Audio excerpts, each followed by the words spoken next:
Coming up on Monday, the presidential inauguration that everyone is getting prepared for, especially if your route takes you through the Pentagon. We're one game away from the Super Bowl, and are we going to win on Sunday? The investigation is ongoing for the mid-air disaster over the Potomac. As you can see behind me, debris continues to get lifted from the water as the investigation is ongoing in search for these victims. President Trump extended this ban for 90 days only through an executive order. So what happens when the 90 days are over? Mexico and the U.S. agreed to pause tariffs for 1 month. The news comes after the Dow dropped more than 600 points after opening this morning. 10,000 steps a day keeps the doctor away, or at least that's how the saying used to go. But a new study is showing that half the steps could take you twice as far.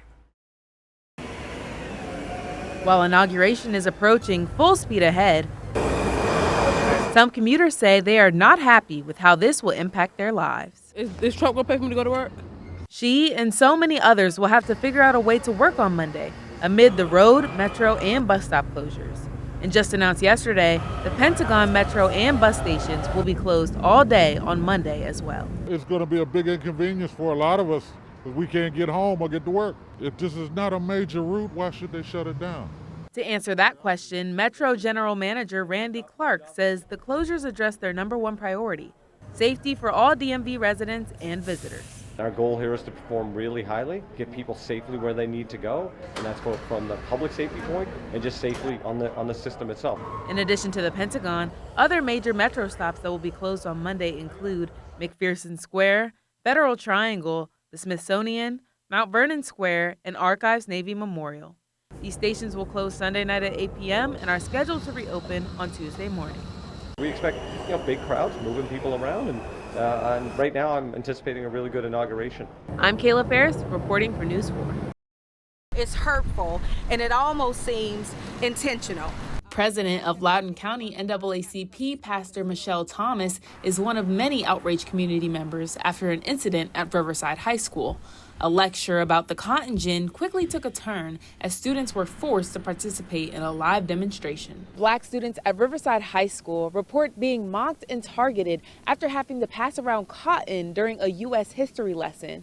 Community members are urging the school district to change some of its teaching practices, specifically those that are culturally and racially insensitive. After receiving pushback about the lesson, Riverside's principal Doug Anderson sent an email home to parents saying, quote, "Lessons of this nature may cause students to feel a number of emotions, and they are, quote, dedicated to creating a safe and inclusive learning environment for all students." To have a demonstration of cotton without much context around it is harmful, just like to send out a letter about this demonstration without much context, to not really own what happened and the experience. This is not the first incident of its kind at a Loudoun County school. In 2019, at Madison's Trust Elementary School, students were encouraged to engage in a Black History Month role-playing exercise where they acted as runaway slaves along the Underground Railroad. Now, 5 years later, community members say they don't understand where the disconnect is. I just don't understand why there's this cultural competence gap with our teachers still at Loudoun County, especially when we've done so much equity work. In a statement sent to News 4, Loudoun County Public Schools said, quote, "They must and will do better." Kayla Farris reporting for News 4. Good morning, guys. Another difficult update to stomach. On one hand, closure that these families so desperately deserve. And on the other hand, just another reminder that moms, dads, brothers, sisters, and a lot of teammates won't be coming home. That news coming in yesterday afternoon, nearly a week after the crash, that all 67 victims, those on American Airlines 5342, and the service members on the military helicopter, all 67 of them have been recovered. But we know that's not the only job. First responders are also making a lot of progress in pulling the plane wreckage from the Potomac River. Yesterday, we saw the tail, the cockpit, several sections of the fuselage, and wings lifted up from the water. They are difficult videos to watch, but it's such critical work because all of those pieces will be brought to a hangar where the NTSB will examine them as part of the investigation.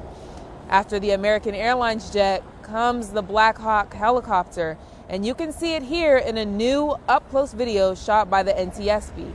The helicopter is expected to be removed from the river over the next few days.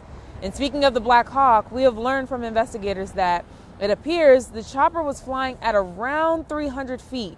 That would be above the 200 feet limit approved for the helicopter flights near the airport. Here's what the Army had to say.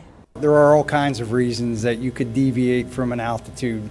You know, something as simple as a flock of birds is in front of you, or you may deviate if you see something that's an obstacle or other threat to your flight. The NTSB are going to be the ones who ultimately decide what was the cause of this mid-air disaster, but the most important thing is that these families were able to get closure. After a week from the crash, all 67 victims have been recovered from the river. Guys, back to you.